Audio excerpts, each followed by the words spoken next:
The 4th of July is here, and if you have pets, you might have already seen firsthand this week how much fireworks can actually stress them out. A UK study found around 62% of dogs and 54% of cats show some anxiety when they hear those fireworks. Pet Paradise President and CEO Fernando Acosta-Rua joins us now in studio. So good morning to you. Good morning. You know, the fireworks have already started. They start days before the 4th, and then they go a couple of days even after the 4th. So we notice sometimes that from that study, especially, that it affects our pets.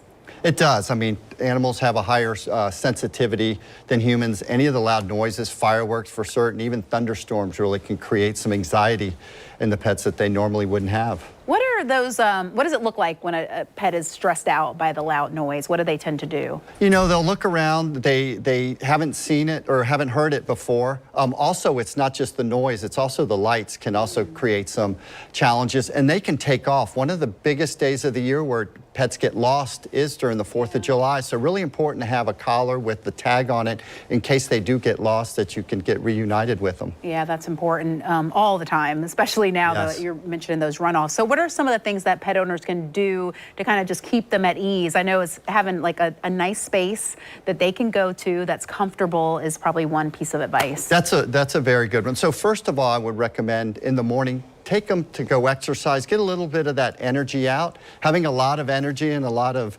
anxiety is not a good combo. So if you can go out early and it's still cool out, get some energy out, find that safe place where they are.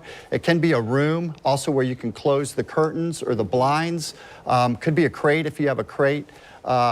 Trained pet that likes to be in that crate. It's a safe space there. Some background noise is also good. Yeah, that's an easy one. Just some music before it happens. So correct. They kind of maybe not even hear it. Not hear it as much, but also with that room, make sure it's also a place that it's safe and secure, because they can tend to want to try to get away, and make sure it's secure where they can't get away either. Yeah, what about some other products? Anything that you would say the pet could take to calm down a little bit, or would you say kind of steer away from that? No, I definitely, in the case that over anxiety, I would definitely check with your vet. And there are some supplements and some medications that your vet can prescribe that'll help during this time. Definitely have that conversation.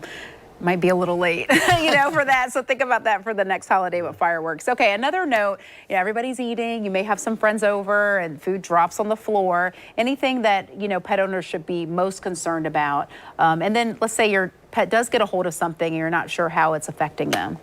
Yeah, so a lot of the foods for the holidays are very fatty. So that typically doesn't sit well with the pets when they go, and it just can upset their stomach. Anything that has spices or sauces is particularly tough. Some of the smaller items like grapes or avocados also are not good.